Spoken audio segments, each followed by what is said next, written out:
আজকের দেখছি বর্ধমানের ইয়াসিন সাহেব উনি কমেন্ট করেছেন এখন থেকে 6 ঘন্টা আগে, এই রকম শয়তান জাহেল মোরাক্কাব কবর পূজারি মুশরিক কাফের ভণ্ড থেকে মুসলমানদের দূরে থাকা দরকার।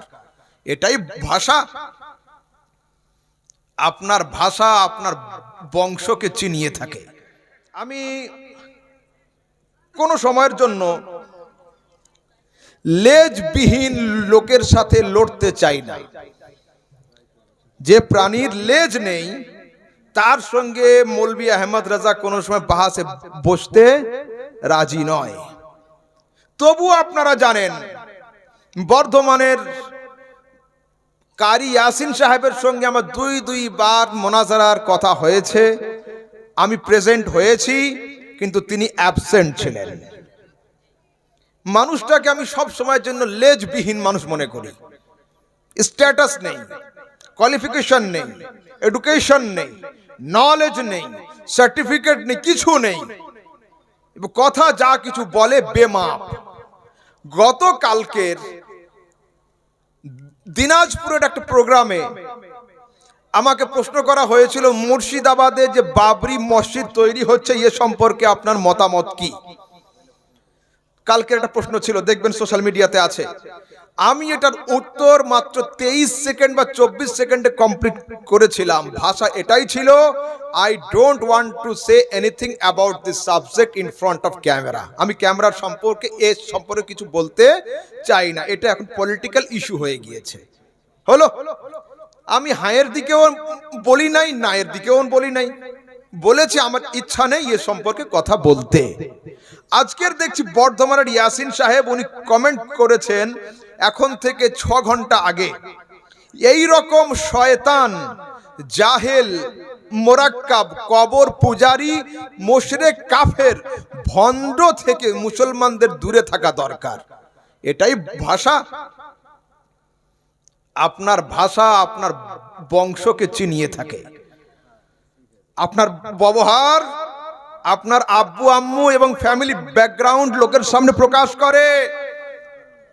ছাত্রকে দেখে লোক শিক্ষকের খোঁজ নেয়। আলহামদুলিল্লাহ, আহমদ রাজাকে দেখে লোক হযরতে গোলাম সামদানিকে খোঁজ নিবে যে বেটা যদি এই বাপকে ছিল, খোঁজ নাও একটু। তো আলহামদুলিল্লাহ, আমাদের জুবান কোনো সময় স্লিপ করে না এবং আমাদের চরিত্রের মধ্যে কোনো সময় পাল্টিবাজি এই স্বভাব আমাদের নেই। আমি চুপ আছি কেন? কয়েকদিন আগে আহলে হাদিসের মুমতাজুল ইসলাম মসজিদের বিরোধিতা করে শক্ত কথা বলে 24 ঘন্টার মধ্যে 90 ডিগ্রি পাল্টি দিয়েছেন। কিন্তু আলহামদুলিল্লাহ সুন্নিদের জুবান হয়, ওই জন্য আমি চুপ। জলঙ্গির শাহিনুর সাহেব বিরোধিতা করে আবার পক্ষে, তারপরে দক্ষিণ 24 পরগনার হুগলির দিককার ফুরফুরা খানদানের পীর, কি নাম, সাহেব সিদ্দিকী সাহেব 1 কোটি টাকার চ্যালেঞ্জ করে তিনি পাল্টি। আলহামদুলিল্লাহ, আহলে সুন্নাতের মৌলবীরা পাল্টি মারতে জানে না। তুমি যে কথাগুলো বলেছো কাফের মুশরিক, ইসলাম ধর্মের মধ্যে এই কাফের আর মুশরিক হলো সবচেয়ে ভারী শব্দ। এর চেয়ে ভারী শব্দ আর কিছু নেই। আসমানকে ভেঙে মাথায় নেওয়া যদি সম্ভব হয় হবে, কিন্তু কাউকে সহজে কাফের বলা সম্ভব হবে না। আমি মাওলানা ইয়াসিনকে বলবো, এখনো পর্যন্ত যে সাবজেক্ট ক্লিয়ার হয়নি, যদি আপনি চান এখনো পর্যন্ত অনলাইন হলে অনলাইন, অফলাইন হলে অফলাইন, সেই সাবজেক্টে ডিবেট হোক। আমি আহমদ রাজা হাজির। আর যদি সেই সাবজেক্টকে ছেড়ে দিতে চান তো আপনি আপনার কমেন্টের মধ্যে যেটা লিখেছেন আমাকে কাফের এবং মুশরিক, আল্লাহ পাকের ইজ্জতের কসম, আপনি আপনার আব্বা দুজনেই জীবিত আছেন, মোনাজারাতে আসুন। কিন্তু দুর্ভাগ্যের বিষয় আমার আব্বা নেই, কিন্তু আলহামদুলিল্লাহ বাপ আমাকে এমন তৈরি করে দিয়েছে যে পুরো ওয়েস্ট বেঙ্গলের ওয়াহাবি সমাজ যদি একদিকে হয়ে যায় আর মৌলভী গোলাম সামদানির ছেলে মৌলভী আহমদ রাজা যদি একদিকে হয়ে যায়, তো আল্লাহ পাকের ইজ্জতের কসম, দেওবন্দীদের হাঁ করার কোনো ক্ষমতা হবে না। নারায়ে তাকবীর, নারায়ে রিসালাত। মাসলাকে আলা হযরত জিন্দাবাদ, উলামায়ে আহলে সুন্নাত জিন্দাবাদ, উলামায়ে আহলে সুন্নাত জিন্দাবাদ, নারায়ে তাকবীর, আল্লাহু আকবার, নারায়ে রিসালাত। ইয়া রাসূলুল্লাহ।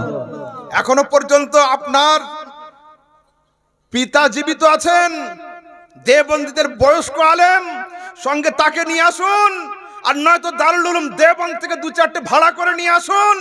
মিথ্যা বলাই তো আপনাদের অভ্যাস, আপনাদের খাসলত। পশ্চিমবঙ্গের দুটো কারিকে নিয়ে বউ সাজিয়ে ওখানে সৌদির কারি সাজিয়েছিলেন, ওই রকম ভাড়া করে নিয়ে আসুন। আলহামদুলিল্লাহ, আরবি বলতে পারি, আরবি পড়তে পারি। যদি সৌদির আলেম পর্যন্ত মুনাজারাতে আসে, গোলাম সামদানি নিজের ছেলেকে যা তৈরি করে গিয়েছে, আমি কথা বলার জন্য দোভাষী হায়ার করে আনতে হবে না। ও ইংলিশে যদি বলে আমি ইংলিশে বলতে পারি, ও যদি আরবিতে মুনাজারা করে আমি আরবিতেই মুনাজারা করতে রাজি রয়েছে। এত সহজ নয়। আপনি কি বললেন? কাফের, মুশরিক, এত বড় কথা? তো আসুন একবার সামনাসামনি হওয়া যাক, একবার আকীদা নিয়ে পাল্লাপাল্লি হোক যে আহলে সুন্নাত ভারী না বাকি তোমাদেরটা ভারী। আমি অনুরোধ করব এই টাইপের কথা বলে বিভ্রান্তির সৃষ্টি করবেন না। সমাজের হাল, দেশের হাল, ভারতের হাল ঠিক নেই। আমি কোনো সময়ের জন্য চাই না নিজেদের মধ্যে সমস্যা বড় হোক, তুঙ্গে পৌঁছক, কিন্তু আপনার বিহেভ, আপনার চরিত্র, বডি ল্যাঙ্গুয়েজ, আপনার ওয়ার্ড, আপনার সেন্টেন্স সবগুলোই রং থাকে। আপনার পক্ষের আলেমরা পর্যন্ত সাক্ষী। আর যদি আপনি চান আমি সেটাও দেখাতে পারবো। আপনাদের বেলডাঙ্গার সুরুলিয়া মাদ্রাসার মাওলানা সাহেবের কল রেকর্ডিং আমার কাছে রয়েছে। তাকে ফোন করে জিজ্ঞাসা হয়েছিল যে মোনাজারা মুফতি গোলাম সামদানি সাহেবের ছেলের সঙ্গে আহমদ রাজার হবে, কারি ইয়াসিন কি আসবে? তো আপনাদের সুরুলিয়ার আলেম বলেছিল পাগলার কথা ছেড়ে দেন, ওর কথা কে বলে? এ কথা আপনার দেওবন্দি আলেম আপনার সম্পর্কে বলেছিল, সে কল রেকর্ডিং আমার কাছে রয়েছে। সেই জন্য খবরদার, আপনার ডিগ্রি হলো কারি সাহেব। জলসায় আসুন, চুপচাপ কানে হাত দিয়ে কেরাত করে বাড়ি চলে যান। ফতোয়া দেওয়ার দরকার নেই। ফতোয়া দেওয়ার জন্য অনেক লোক রয়েছে, ঠিক আছে? যেটা যার সাবজেক্ট নয় সেই সাবজেক্টে তার আলোচনা করা একদমই ঠিক হবে না। আসসালামু আলাইকুম। ওয়ালাইকুম আসসালাম ওয়া রাহমাতুল্লাহি ওয়া বারাকাতুহু। কোন ব্যক্তি যদি বলে সমস্ত ইমাম কাফের, তিনি যদি মারা যায় তার জানাজায় শরীক হওয়া যাবে কি না একটু বলে যাবেন? জি না। দেখুন, কাফের বলা এত সহজ নয়। কোন স্থান, কোন জায়গা নির্দিষ্ট করে কাফেরের ফতোয়া ঢালাও ভাবে দেওয়া যায় না। হলো যে ওর বাপ কাফের মানে ওর ছেলে মেয়ে যা আছে সব কাফের, এ কথা বলা চলবে না। দেওবন্দকে আমরা খুব ভালো চোখে দেখি না, ঠিক কিনা? কিন্তু দেওবন্দে যারা থাকে সমস্ত লোক কাফের, এ ফতোয়া আমরা দিতে পারবো না, কেউ পারবে না। বেরেলি আমাদের প্রিয় জায়গা, বেরেলিতে যারা বসবাস করে প্রত্যেকেই মুমিন, এ কথাও বলতে আমরা পারবো না। দেওবন্দ হলেও দু চারটে মুমিন সেখানে থাকতেই পারে বা থাকবে, বেরেলি হলে ২-১০টা কাফের সেখানে থাকতেই পারে বা থাকবে। সেই জন্য কোনো জায়গা, স্থান, কাল, ভিলেজ, গ্রাম ধরে কাফের ফতোয়া দেওয়া যায় না। যদি কোনো লোক ঢালাও ভাবে বলে যায় যে সমস্ত ইমামরা কাফের, নিঃসন্দেহে সেই লোকটা কাফের। বুখারীর হাদিসে আছে, যে ব্যক্তি কাফের নয়, কাউকে ঢালাও ভাবে কাফের বলা চলবে না। ইমামে আজম আবু হানিফা রাহমাতুল্লাহ আলাইহি পৃথিবীর 80% মুসলিমের ইমাম ছিলেন। তো তিনি যদি কাফের হবেন তাহলে তার মাযহাবে যারা চলবে তারা সবাই কাফের, ঠিক আছে? সেই জন্য আহলে হাদিস ভাইদের পৃথিবীর যেটা মেন কিতাব তার নাম হলো ফিকহে মুহাম্মাদি। এই ফিকহে মুহাম্মাদির প্রথম পৃষ্ঠার প্রথম লাইনে লিখেছেন হানাফি, শাফেঈ, মালিকি, হাম্বলি, এই 4 ইমামকে মেনে দুনিয়ার বড় সংখ্যক মানুষ তারা কাফের মুশরিক হয়েছে, আল্লাহ পাক আমাদেরকে এর থেকে বাঁচিয়ে রেখেছেন। যারা বিশ্ব মুসলিমকে ঢালাওভাবে কাফের বলবে, তারা কোনোদিন মুসলমান থাকতে পারে না। যে কাফের নয় তাকে যদি কেউ কাফের বলে, ও নিজে কাফের হয়ে যাবে। আর যে কাফের, তাকে কাফের বলতে কেউ যদি দ্বিধাবোধ করে, ও কাফের হয়ে যাবে। তারপরে ইয়াজিদকে কাফের বলা যাবে কি? মাশাআল্লাহ, দেখুন, ইয়াজিদ লানতি, পাপী, আযাবের যোগ্য, অসভ্য, নোংরা, বর্বর, দুনিয়াতে যত শব্দ আছে ইয়াজিদ সম্পর্কে প্রয়োগ করুন, কোনো আপত্তি নেই। কিন্তু আমাদের ইমাম আবু হানিফা রাহমাতুল্লাহ আলাইহি, উনি খুব সাংঘাতিক এবং দূরদর্শন সম্পন্ন মানুষ ছিলেন। উনি ইয়াজিদকে কাফের বলেন নাই, উনি ফাসেক, ফাজের, জালেম, বেঈমান সব বলেছেন, শুধু কাফের শব্দটা বলেন নাই। তাই হানাফিদের ফতোয়া হলো এটা, ইয়াজিদকে কাফের শব্দ ছাড়া যা ইচ্ছা তাই বলা যাবে, শুধু কাফের শব্দটা বলা যাবে না। কিন্তু ইমাম মালিক রাহমাতুল্লাহ আলাইহি সরাসরি ইয়াজিদকে কাফের বলেছেন, সরাসরি ইয়াজিদকে কাফের বলেছেন। আচ্ছা, মাশাআল্লাহ। শুনেন, কেউ যদি নিজেকে সুন্নি দাবি করে অথচ ইমামে আহলে সুন্নাত আলা হযরত রাহমাতুল্লাহ আলাইহিকে না মানে বা তার সম্পর্কে কোনো কটু কথা বলে, সেটা ঠিক কিনা? জি না। আমি ট্রেনে উঠবো আর ট্রেনের ড্রাইভারকে বিশ্বাসঘাতক বলে প্রমাণ করব, তো ওই ট্রেনের জার্নি আমার জন্য সেফ জার্নি হবে না। বাসে উঠবো আর বাসের ড্রাইভারকে মুর্দা বলে ঘোষণা করব, তো ওই বাস কি বহরমপুর পৌঁছবে?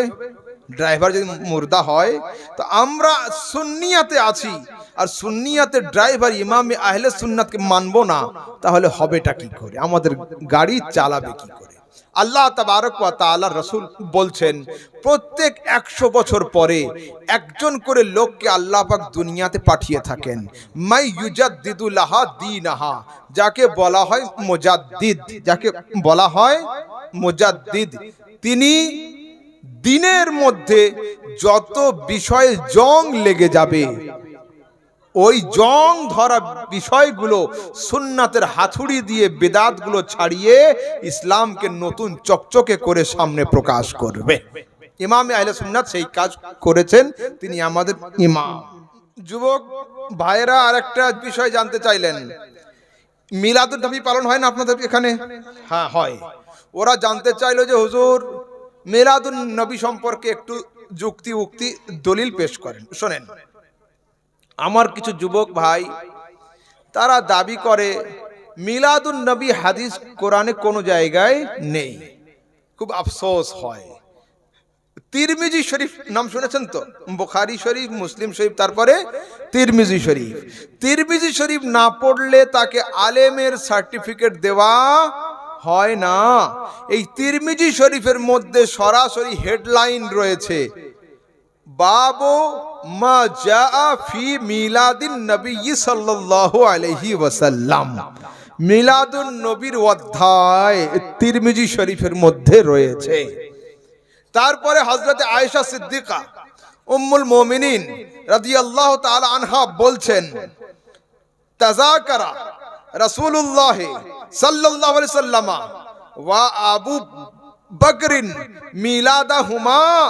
একদিন আমি আয়েশা বসেছিলাম, আমার আব্বা হযরতে আবু বকর এবং আমার নবী হযরতে রাসূলুল্লাহ দুইজন আমার সামনে নিজেদের মিলাদ পাঠ করে শুনিয়েছেন। মিলাদ পাঠ করে শুনিয়েছেন। হলো? তারপরে আসুন, প্রশ্ন আসলে মিলাদুন নবী নয়। প্রশ্ন কি জানেন? এই যে যুবকরা বলে থাকে ঈদে মিলাদুন নবী, শব্দটা কিন্তু ঈদেই। ঈদে গিয়ে বদহজমটা শুরু হয়, মিলাদুন নবীতে অতটা বদহজম হয় না।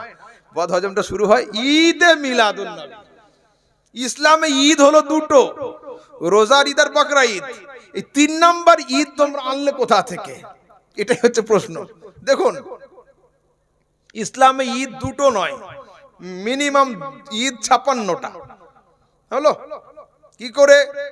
আল্লাহ পাক বলছেন, ইন্নাল্লাহা জাআলা ইয়াউমাল জুমআতি ঈদান লিল মুসলিমিন, নিশ্চয় আল্লাহ পাক জুমার দিনকে মুসলমানদের জন্য ঈদের দিন বানিয়েছেন। সপ্তাহে কটা জুমা? একটা। কয় সপ্তাহে এক বছর? 52 সপ্তাহে এক বছর।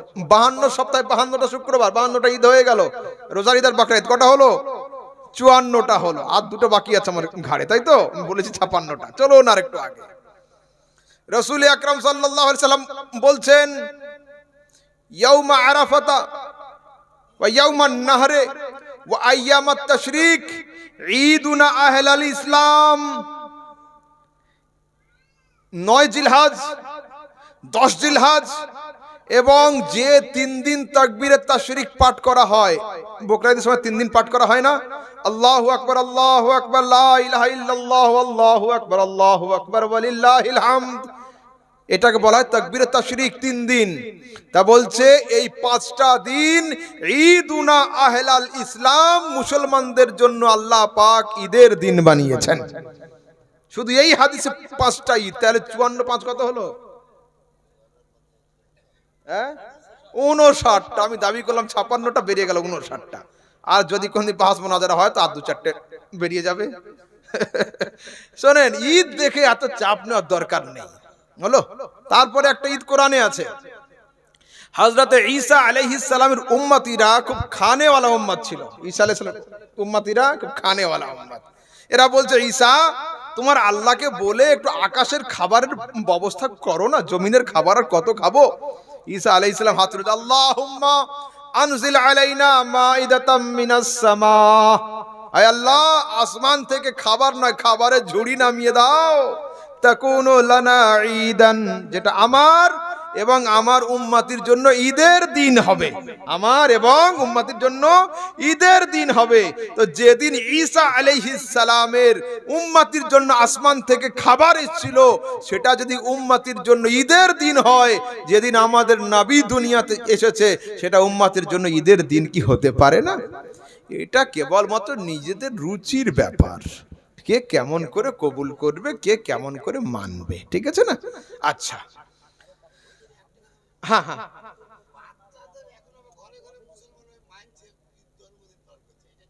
আচ্ছা, বাচ্চাদের ঘরে ঘরে জন্মদিন পালন হচ্ছে, এটা কি হবে? দেখুন, রাসূল আকরাম সাল্লাল্লাহু আলাইহি সাল্লাম সিহাসাতের হাদিসে বলেছেন, মান তাশাব্বাহা বিকওমিন ফাহুয়া মিনহুম, যে যে সম্প্রদায়ের নকল করে সে হলো সেই সম্প্রদায়ের অন্তর্ভুক্ত।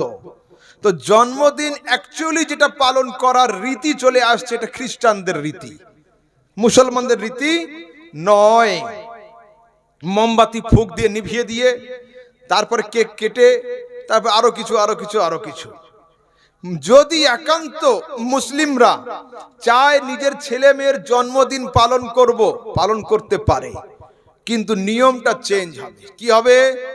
ওইভাবে করে ওই রীতিতে করলে হবে না। মিষ্টি আনো, ফাতিহা আনো, ক্ষীর করো, খাবার তৈরি করো, 2-4 জন লোককে ডাকো, সবাই মিলে বসো, সূরা ফাতিহা একবার হোক, 4 কুল 4 বার হোক, দরুদ শরীফ হোক, তারপরে ছেলের জন্য হাত তুলে দোয়া হোক, আল্লাহ আমার ছেলে 18তে পা দিল, যেমন তুমি 18 পর্যন্ত তাকে সুস্থ সবল রেখেছো, বাকি দিনগুলো আল্লাহ তার ভালো করে দিও। আল্লাহ তোমার দরবারে তার হায়াত দারাজের দোয়া করছি, বেহাক্কে লা ইলাহা ইল্লাল্লাহ মুহাম্মদুর রাসূলুল্লাহ। নিজেও শিরনি খান, ওকেও শিরনি খাইয়ে দেন, এটা ইসলামে চলবে। কিন্তু ওই যেটা নিয়ম, ওই নিয়মে চলবে না। মাশাআল্লাহ। হ্যাঁ, আর কিছু? জি, আচ্ছা, প্রশ্ন হলো এই তাবিজ পরা চলবে কিনা? ঠিক আছে, তাবিজ পরা চলবে কিনা একজন যুবক ভাই জানতে চাইলো। দেখুন, সিহাসাতের হাদিসে আছে, মান তাআল্লাকা তামিমাতান ফাকাদ আশরাক, যে ব্যক্তি তামিমা ঝোলালো সে ব্যক্তি শিরক করলো। তামিমা কাকে বলে আর তাবিজ কাকে বলে? তামিমা বলা হয় তাকে, যেটা রসুলের আগে আইয়ামে জাহেলিয়াতে সাধারণ লোক দেব দেবীর নাম লিখে ওখানে শিরক ঢুকিয়ে গলাতে ঝুলিয়ে দিত, এর নাম হলো তামিমা। কিন্তু রসুল আসার পরে ইন্নাল ইসলাম ইয়াহদিমু মা কানা ক্বাবলা, ইসলাম এসেছে তোমাদের কাছে ডাস্টার হিসাবে। আগে যতগুলো ভুলভাল বোর্ডের উপরে লেখা ছিল সবগুলো মুছিয়ে দিয়ে সুন্দর করে ইসলামের নীতি লিখে দিয়েছে। ইসলাম দুনিয়াতে আসার পরে তামিম আর নেই, এখন তাবিজ। এই তাবিজ সর্বসম্মতিক্রমে জায়েজ। এই তাবিজের মধ্যে আল্লাহর কালাম এবং কোরআন হাদিসে বর্ণিত দোয়া লেখা থাকে, এটা সর্ব অবস্থায় সর্বকালে জায়েজ। এবার যদি এই তাবিজের মধ্যে কেউ আল্লাহ ব্যতীত দেবদেবীর নাম ঢুকিয়ে দিয়ে শিরক চালু করে দেয়, তখন এটা আর তাবিজ থাকবে না, তামিমা হয়ে যাবে, এটা পড়া হারাম হয়ে যাবে। আচ্ছা শুনুন, এইবার একটু সমাজে সুধার পয়দা হবে সেই রকম দু চারটে হাদিস শোনাই, যাতে সমাজে পরিবর্তন আসে। তিরমিজি শরীফের মধ্যে, যুবকরা একটু শোনো, রাসূল সাল্লাল্লাহু আলাইহি সাল্লাম বলছেন, ইযা ফাআলাত উম্মতি 15 খাসলাতান হাল্লা বিহাল বালা, যখন আমাদের সমাজে এই 15টা পাপ কাজে মানুষ লিপ্ত হবে, আসমান থেকে বালার দরওয়াজা ওর জন্য খুলে দেওয়া হবে। আসমান থেকে মুসিবতের দরওয়াজা খুলে দেওয়া হবে। কি কি? ইযা কানাল মাগনামু দুয়ালা ওয়াল আমানাতু মাগরামা ওয়াজ যাকাতু মাগরামা। কি বলছেন? যখন ইয়তীম গরিবের মাল লুঠের মালে পরিণত হবে, আসমান থেকে বালার দরওয়াজা খুলে দেওয়া হবে। এখন হচ্ছে কিনা? হচ্ছে। যখন আমানতের মাল ব্যক্তিগত সম্পদ হিসাবে লোক খেতে আরম্ভ করবে, আসমান থেকে বালার দরওয়াজা খুলে দেওয়া হবে। হচ্ছে না? হচ্ছে না? তারপরে যাকাত মাগরামা, যখন জাকাত লোকের কাছে জরিমানা হয়ে দাঁড়াবে। জাকাতের কথা আলেম মুফতিরা যখন কোনো ধনী লোকের সামনে বলবে, তার চেহারা কেমন হবে? তা বলছে যেমন টিকিট ছাড়া টিটির সঙ্গে সাক্ষাৎ হয়ে গেলে বাংলা মুখ, চেহারা বাংলা 5 হয়ে যায়, তো যখন হুজুররা জাকাতের কথা শোনাবে তো ধনীদের চেহারা ওই রকম হয়ে যাবে, বিনা টিকিটে টিটির সঙ্গে সাক্ষাৎ। হচ্ছে না? হচ্ছে না? আচ্ছা, তারপরে রাসূল কি বলছেন?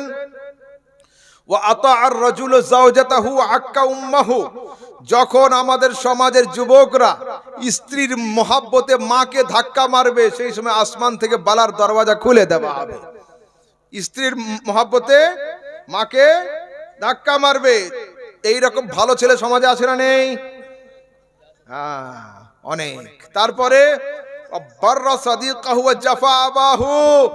যখন আমাদের সমাজের যুবকরা বন্ধুদেরকে সন্তুষ্ট করার জন্য আব্বার সঙ্গে ঝগড়া করবে, তখন আসমান থেকে বালার দরওয়াজা খুলে দেওয়া হবে। এ ভালো ছেলে আছে না নেই? আছে। আর কদিন পরে আরো থাকবে। কবে? ডিসেম্বরটা শেষের দিকে যাক না, পিকনিকের জন্য বের হবে, আব্বা মানা করবে যাস না, ও বলবে ডিজে নিয়ে যাবো, তুমি কি করতে পারো করো। এই তো শুরু হবে, থামুন না।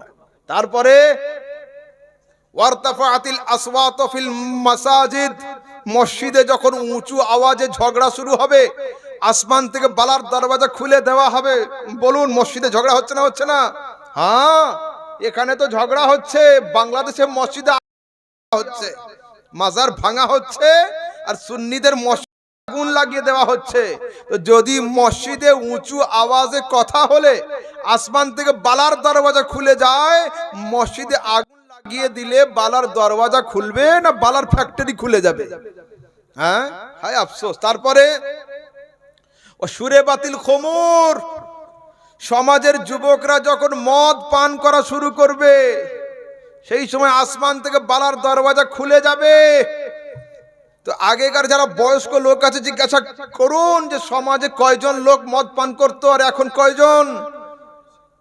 আগে খুঁজে পাওয়া যেত না, টর্চ লাইট নিয়ে খুঁজলে পুরো গ্রামে 1 থেকে 2 জন লোক মাতাল থাকতো, তারা তো রাতে পান করে ঘুমিয়ে যেত। আর এখন বাড়িতে বাড়িতে মদ পান। রাসূল তোমাদের সম্পর্কে আরো একটা হাদিস দিয়েছেন, ইয়াশরিবুনাল খামরা দুনা ইসমিহি, কিয়ামতের আগে আমার মুসলিম সমাজের যুবকরা মদ পান করবে মদের নাম পরিবর্তন করে দিয়ে। এখন আমাদের সমাজের গরিব লোকেরা মদ পান করে, বাকি শিক্ষিত বাড়ির টাকাওয়ালা ছেলেটাকে মদ নয় বিয়ার পান করে, হুইস্কি পান করে, ডক্টরস ব্র্যান্ডি পান করে, কিংফিশার ব্র্যান্ড পান করে। তো তোমরা এখন এই বোতলে হাত দিয়েছো, আমার রাসূল ১৫০০ বছর আগে বলে দিয়েছেন যে হাতে থাকবে মদ, বোতলের নামটা পরিবর্তন থাকবে। এখন হচ্ছে না। তারপরে লুবেসাল হারির, কিয়ামতের আগে আমাদের সমাজের ধনী মানুষরা যখন রেশমের কাপড় পরিধান করবে, আসমান থেকে বালার দরওয়াজা খুলে দেওয়া হবে। আগে ছিল 100% কটন কাপড় ছিল, এখন ধনী লোকেরা রেশমের কাপড় পরছে। অথচ বুখারী শরীফের হাদিসে আছে রাসূল সাল্লাল্লাহু আলাইহি সাল্লাম ডান হাতে রেশম, বাম হাতে সোনা নিয়ে দেখিয়েছেন যে এই দুটো জিনিস আমি আমার উম্মতের পুরুষদের উপরে হারাম করে দিলাম। তারপরে রাসূল কি বলছেন? ওয়াত্তাখাযাতিল কিনাত ওয়াল মাআজিফ, যখন রাস্তার ধারে যুবক আর যুবতী ছোট ছোট প্যান্ডেল লাগিয়ে রং তামাশার জন্য ডান্স করবে, আসমান থেকে বালার দরওয়াজা খুলে দেওয়া হবে। এটা হচ্ছে না সমাজে? হ্যাঁ। তারপরে যুবকরা শোনো, বন্ধুত্ব করার জন্য যার কাছে হাত দিয়ে দিচ্ছ, চলো ভাই আজ সে হাম और तुम दोस्त बन गए, নাই। দোস্তি কার সঙ্গে হবে? প্রেম কার সঙ্গে হবে? মোহাব্বত কার সঙ্গে হবে? রিলেশনশিপ কার সঙ্গে হবে? রাসূল সাল্লাল্লাহু আলাইহি সাল্লাম হাদিসে জানিয়ে দিয়েছেন। কি জানিয়েছেন?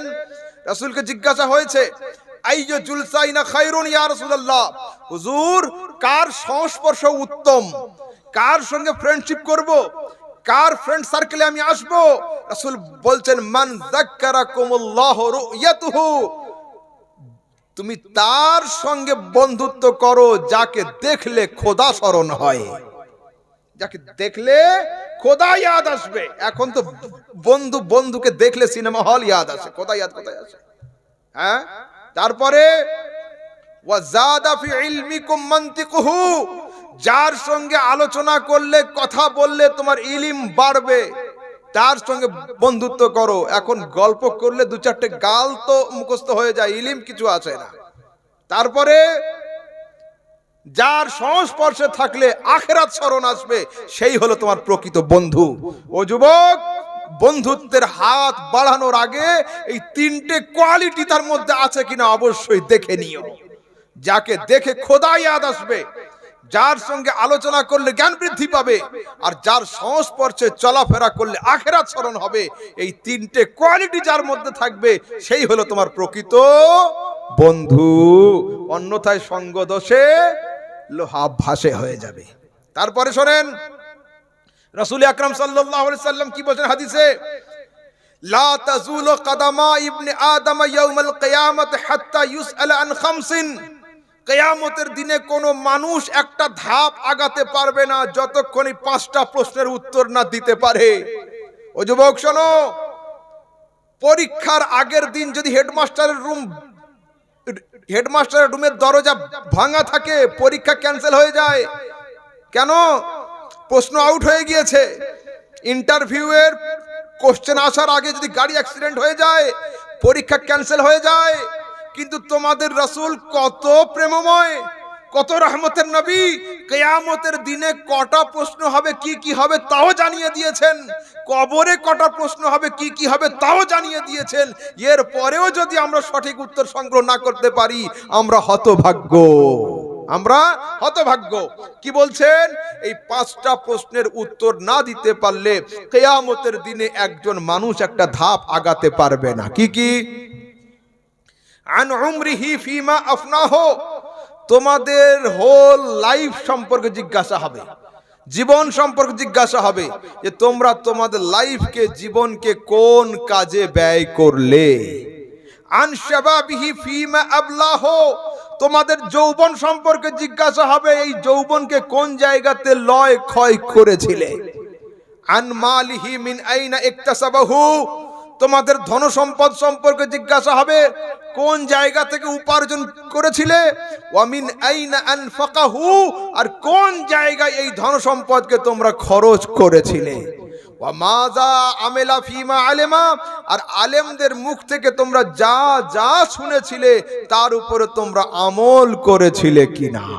এই 5টা প্রশ্নের উত্তর দিতে না পারলে কিয়ামতের দিনে একটা ধাপ আগানো যাবে না। আল্লাহ পাক বলছেন ইয়াউমা ইয়াকুমুর রূহু ওয়াল মালাইকাতু সাফফান লা ইয়াতাকাল্লামুনা ইল্লা মান আযিনা লাহুর রহমান। কিয়ামতের দিনে রুহুল আমিন ফেরেশতা থেকে নিয়ে সমস্ত মালায়েকা গর্দান ঝুঁকিয়ে দাঁড়িয়ে থাকবে, কারোর মুখ খোলার ক্ষমতা হবে না। আল্লাহ পাক বলেন ইয়াউমা নাখতিমু আলা আফওয়াহিম, কিয়ামতের দিনে আমি তোমাদের ঠোঁটগুলোকে মুখগুলোকে সেলাই করে বা তালা দিয়ে বন্ধ করে দেব। কেন? এই ঠোঁট মিথ্যা বলে। দাঁড়িয়ে থাকে চুনাখালী মোড়ে, কি বলে আমি বহরমপুর বাস স্ট্যান্ডে আছি, বলে না? তো আল্লাহ পাক মুখগুলোকে আগে তালা দিবেন। সাক্ষ্য দিবে কে? তো বলছে তোমার চোখ সাক্ষী দিবে রাতের অন্ধকারে জুম করে কি দেখেছিলে। তোমার কান সাক্ষ্য দিবে ইয়ারবাডস লাগিয়ে কি শুনেছিলে। তোমার হাত সাক্ষ্য দিবে এটা দিয়ে কি ধরেছিলে। তোমার পা সাক্ষ্য দিবে রাতের অন্ধকারে এই পাকে চালিয়ে নিয়ে কোন দিকে গিয়েছিলে। ও যুবক শোনো, কিয়ামতের দিনে আদম থেকে নিয়ে ঈসা পর্যন্ত সমস্ত নবী রাসূলের সামনে নিজেদের লাইফ হিস্টোরি যখন আল্লাহ খুলবে, ভাবো তোমাদের হাল কি হবে। তো সেই দিন বেইজ্জত হওয়ার থেকে রাতের অন্ধকারে মুসাল্লা বিছিয়ে আল্লাহর সঙ্গে দুনিয়াতে রফা দফা করে নাও, এটাতেই মঙ্গল আছে, এটাতেই মঙ্গল আছে। কিয়ামতের দিনে যখন আল্লাহ রিল খুলবে কি হালটা হবে আমাদের, শোনেন। সেই জন্য বলছি, ইন্টারভিউয়ে যাওয়ার আগে যত প্রিপারেশন আছে তুমি নাও, কেউ আপত্তি করবে না। কিন্তু রেজাল্ট আউট হওয়ার পরে যত কান্না করো, ফয়েকার ল কিন্তু পাশে পরিবর্তন হবে না। সেই জন্য আলা হযরত লিখছেন, আজ লে উনকি পানা আজ মদদ মাंग उनसे फिर ना मानेंगे कयामत में घर मान गया। মানতে হয় আজ মানো, স্বীকার করতে হয় আজ স্বীকার করো। কিয়ামতের দিনে ফেরেশতাদের হাতে ডান্ডা দেখে মানি করলে আল্লাহ ঠান্ডা হবে না। যা করতে হবে এখন করতে হবে, দুনিয়াতে করতে হবে। আর আপনাদেরকে অনুরোধ করব, এত রাত জাগছেন দিন ও সুন্নিয়াতের জন্য, বাড়ির একটা কর্নারে দু চারটে বই রাখার ব্যবস্থা করুন। এবং যারা শিক্ষিত ছেলে আছো, মনে মনে নিয়াত করো যে যত রাতে বাড়িতে আসি না কেন, 2 পৃষ্ঠা হাদিসের বই না পড়ে ঘুমাবো না, 1 পাতা কোরআনের অনুবাদ বাংলায় না পড়ে ঘুমাবো না। এইটুকু নিয়াত, এইটুকু কালচার যদি নিজেদের মধ্যে না থাকবে, আগামী দিন আমাদের জন্য অন্ধকার হয়ে আসছে। ঠিক আছে, এগুলো মোস্ট ইম্পর্টেন্ট হলো। আসসালামু আলাইকুম ওয়া রাহমাতুল্লাহি ওয়া বারাকাতুহু।